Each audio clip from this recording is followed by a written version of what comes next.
opportunity for the future to develop a completely new economic ecosystem within space. Of course, as I mentioned already, we see a big advantage for exploration endeavors in the future to count on the resources that are available in space.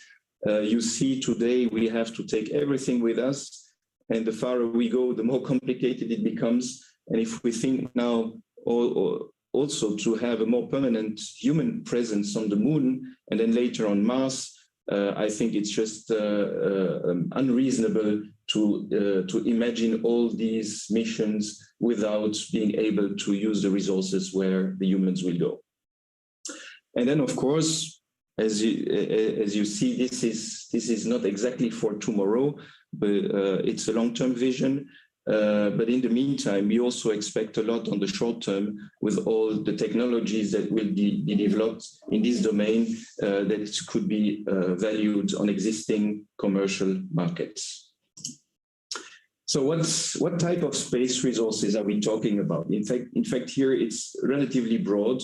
Can be, water and other types of volatiles, methane, metallic materials, the regolith itself. Some of you may know that, for example, the lunar regolith has properties that are very, very close to the cement that we have on Earth. And then, of course, more noble metals as well. Maybe I open a small parenthesis here. When we started our initiative, very, very quickly, people thought that the idea was to go and pick gold on asteroids and bring it back to Earth. Could be an application, I think this is clear, but this is not where the real opportunity is, and I hope that I will be able to show that through this presentation. So it's also about, of course, the applications. For what would these space resources be used? Of course, the first huge driver will be in the future life support for astronauts. Another very interesting application is propellant for space vehicles, and then construction for the future in situ where the humans want to install a new base. Radiation shielding, I think you certainly are aware as well that for humans in space, they have to be protected against the cosmic radiations. And for example, if you use water that we can extract from the moon, this can be used also to develop radiation shielding solutions. And then many other applications, even manufacturing equipment that will be used in space. And as I mentioned before, on the longer term, maybe also bring back some material on Earth. So we have done one study, and for those who are more interested in this topic, they can find it on our website, where we try to better understand how this could evolve over time. And it came relatively quickly out that the first destination would be the moon, and the first resource that would be used would be the water that we can find on the moon.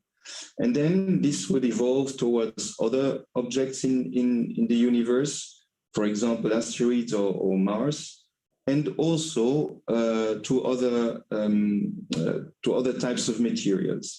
And of course, on the moon, regolith will be certainly a key resource as well, but not only. And then we go to more, let's say, to the group of the metallic materials, essentially for construction purposes.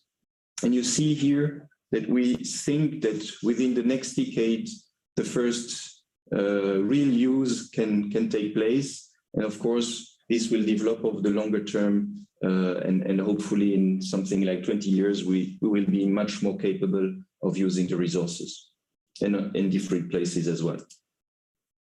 So spaceresources.lu, we have a clear objective. Luxembourg aims to contribute to the peaceful exploration and sustainable utilization of space resources for the benefit of humankind. I think this will bring an enormous benefit to all our activities in the future. But of course, it's not easy. We have identified mainly 4 big challenges. And on this basis, we have defined a strategic plan to develop our initiative on space resources. And the 4 challenges are, on the one hand, of course, the technical aspects. The second one is related to the regulatory aspects. Third one is on the financing. And the last one is on the development of this whole ecosystem, also from a commercial perspective. And based on that, we have structured these 5 pillars. The first one is political support. I think this is extremely important, and this is partly linked also with the second point, the legal framework. Probably you know that the space activities are somehow regulated today through 5 UN treaties. These treaties also delegate some responsibility to the signatories themselves, the countries. But here, in particular, for the use of space resources, the situation is a bit unclear in the sense that the Treaty for Outer Space can be interpreted in different manners depending on your views. You want to be more strict or less strict, and you can imagine, of course, that Luxembourg is interpreting that in quite a broad manner, and of course these discussions that have been very dynamic over the last 3-4 years need also a certain political awareness. There is a real opportunity for the future using these resources, and of course we cannot do that without political awareness and support. So legal framework, I think I already talked about very quickly. This is not an easy topic, of course, because at the end regulating these type of activities requires really a worldwide consensus, and but the work is ongoing, and we are very optimistic that we will achieve something. Research and education, as I mentioned, technical aspects or technology is a big challenge. Some activities have been performed with a scientific objective. Of course, if you look into the vision that we have, and you want to have a real economic activity, you need to go much beyond what a scientific mission can do. And so it's very important to start investing more in research and education on this topic. Same on the industrial side. It's good, of course, to do research, but it's also good to then really develop that into industrial R&D activities. And last but not least, we need, and I see here there is a small typo, we talk about not finding instruments, but funding instruments. Of course, this is a big challenge. What we try to do here in Luxembourg is interest also private players relatively early in the process, so that we can at a certain point really go for it with a combined investment from public and private. So we have done a lot on these different pillars, and of course on European level we have intensively we have also a number of agreements with countries around the world. We are very active also in different frameworks that talk about that. For example, EZRIK, and one good example where we try to involve investment players early in the process. We have also a cooperation agreement with the European Investment Bank. On the regulatory framework, maybe I can be a little bit more specific on certain points here. In fact, in Luxembourg, we have a view that this can be done in a stepped approach, and we have done already the first step with a national law that is addressing specifically the missions related to space resources. And so Luxembourg has a mechanism today already to authorize and supervise these type of missions. Of course, this is not the only step that is required. We are deeply convinced that a lot has to be done, of course, on the international level, and we have been really engaged in various groups, being informal, but also the formal ones at COPUOS, to bring that topic forward. And I think we are very happy with the very last achievement that has been performed there. There is a working group now dedicated to space resources that will start its work very soon. Also worth to be noted, Luxembourg joined the Artemis Accords as one of the 8 initial signatories. And so we are also there very enthusiastic about future lunar activities. So on the business aspects, we have already companies that are very interested in this topic, and a few are also based in Luxembourg. You can see here the names. Under the research aspects, of course, the existing research institutions in Luxembourg are already active in this domain, and you will see that we have also taken a new initiative last year in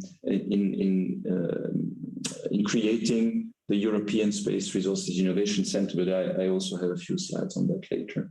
And last but not least, education. This is crucial. We need the people with the right skills within our ecosystem, being it for research, public research activities, or also within industry. And so we have, in cooperation with the University of Luxembourg, put in place the interdisciplinary Space Master, started in 2019. And we have already foreseen some modules within this master that are dedicated to space resources. So I mentioned just before that we have taken this new initiative. This is really unique. I think there is no such center around the world that is dedicated to space resources. And I would say this has been really set up with a deep cooperation spirit, and this is why I want to mention that the European Space Agency as well has now a strategy on space resources, and of course we wanted to have this fantastic space agency as well on board in this initiative. I think for those who are interested, I think ESA has published the strategy, and you can certainly go deeper into that if interested.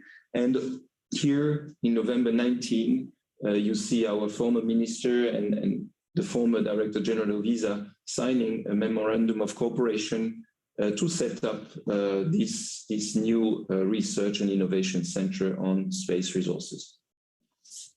So here you see a picture of the announcement of the creation of EZRIK. So this is also done with a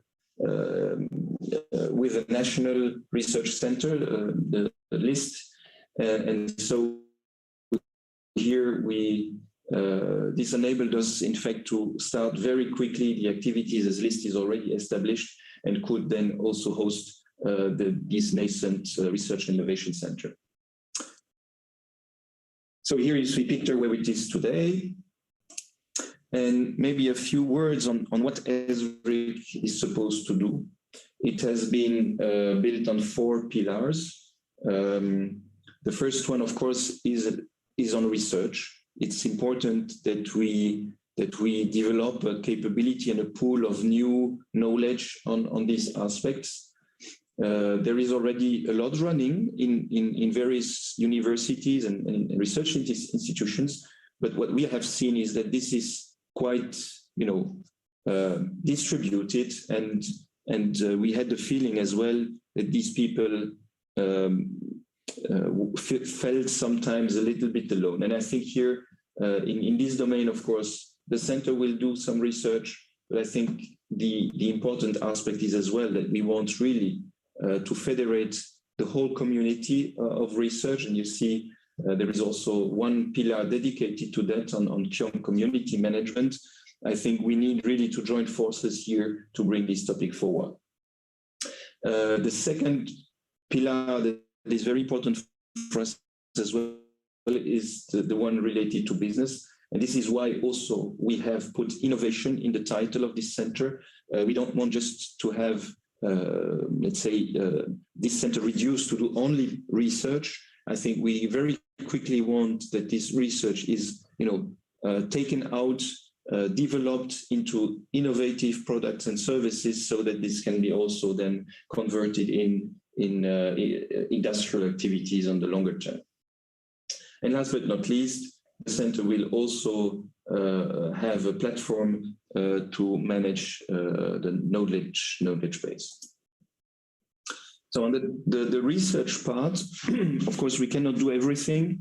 And so we have here decided to focus a little bit more on certain elements of the value chain. Nevertheless, the center will continue addressing or developing new knowledge on the value chain as a whole, as a system. But for the elements on the value chain, we are going, or the center will concentrate on prospecting and mining, the processing and supplying processes, and the manufacturing and construction aspects. And here, the very first activities will be mostly dedicated to water / oxygen and hydrogen and metals on the moon.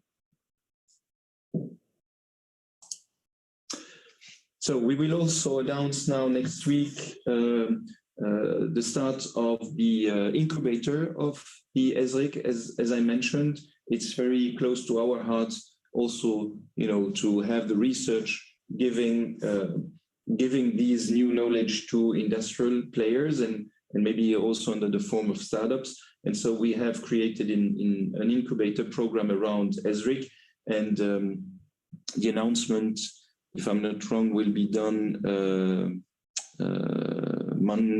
Monday or Tuesday. I can't remember now precisely. In Dubai. But it's noted here. It will be on Tuesday, the 26th in Dubai. And we intend then to have the first call for proposals starting on the 24th of November at the occasion of our New Space Europe conference here in Luxembourg.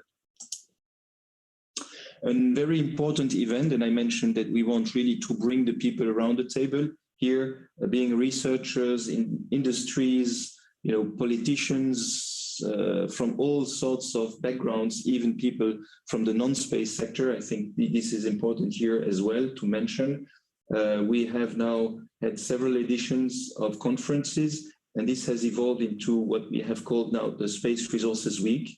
The last one took place in April this year. It was a fantastic success with more than 1,000 participants from 66 countries. And we already prepared the next edition that will be taking place in spring 2022. We have not yet the detailed dates, but this will also come very soon.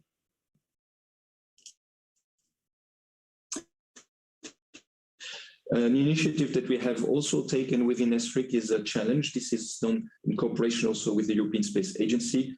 This is already running, and we were quite pleased to see the interest. We have received a proposal from 13 teams, and the next step is just going on now with the down selection to five teams or let's say they will present, of course, the first results now in November with the objective to have a down selection to 5 teams that will then present their results in September next year here in Luxembourg. And as I mentioned as well, it's important here that somehow we bring together this existing knowledge, but also the newly to be created knowledge. And EZRIK is also working here on a specific platform that will make all these information available to the community. So I hope I was not too long with respect to the timing that was performed, but of course I'm absolutely available for questions if there are.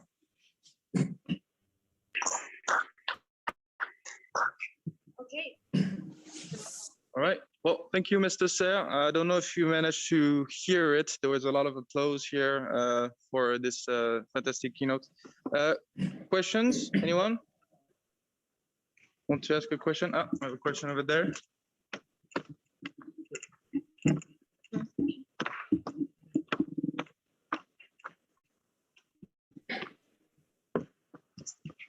Thank you.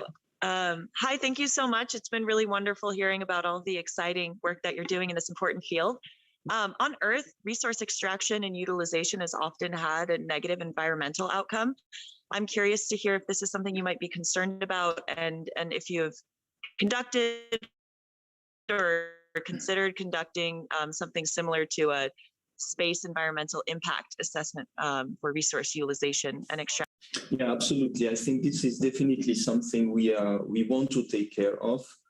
I think in these statements that I presented, we have the word sustainable, and of course we have to learn from what we have done on Earth. Earth is one planet, and we are going to do maybe to do that on other planets. I think we have to learn from that, and it's obvious for us that we are thinking already.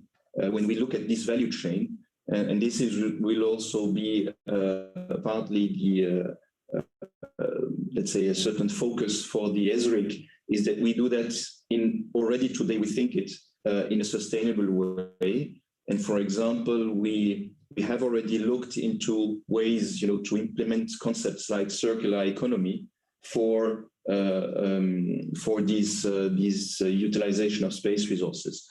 Now, coming on the terrestrial industry, I think the reputation is somehow not always very good, but I think they are nevertheless also interested maybe to use some new technologies that can be developed in the frame of these space activities to improve their terrestrial processes, for example. And this is also something very encouraging, and we hope that, these space resources initiative and also the whole community that will contribute to that can also have an impact on Earth with this.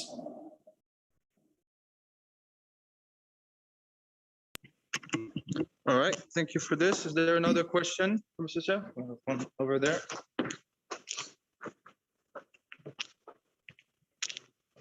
Yeah, so good morning. Thank you very much for the interesting presentation, and congratulations for the very good achievements from LSA. I wanted to ask about Starship.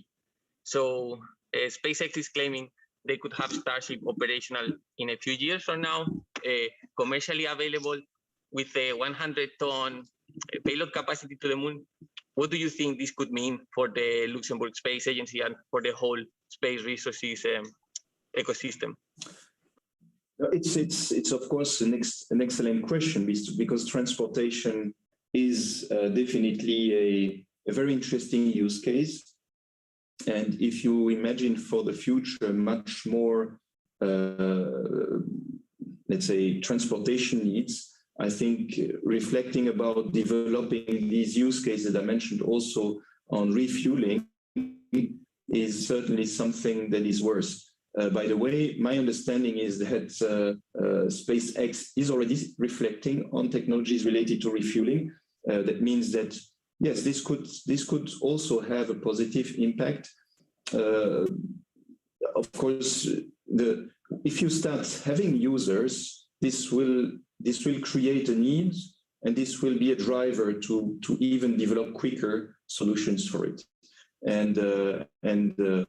Well, let's see how it develops. But indeed, if we go for more human presence on the moon, this will mean much more transportation as well, and you will need to have solutions, providing energy and propellant, etc., etc.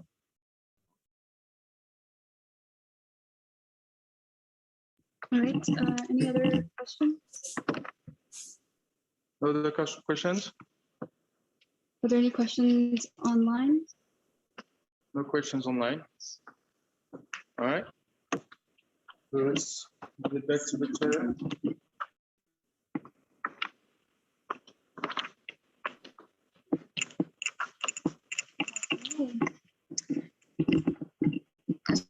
thank you very much once again for a fantastic keynote. I'm sure the delegates have taken away a lot of great insights from that, particularly with regards to space resource utilization. So let's give a round of applause to.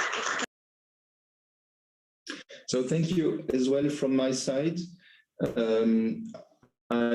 course, it's a pity that I couldn't be there physically today to present it, but I will be there next week. And of course, I invite all those who are there and interested to come and pass at our booth. We are present and we have a good part of our team that is there, and we will be able, of course, to exchange with you also then in not in remote. Thank you. Thank you again.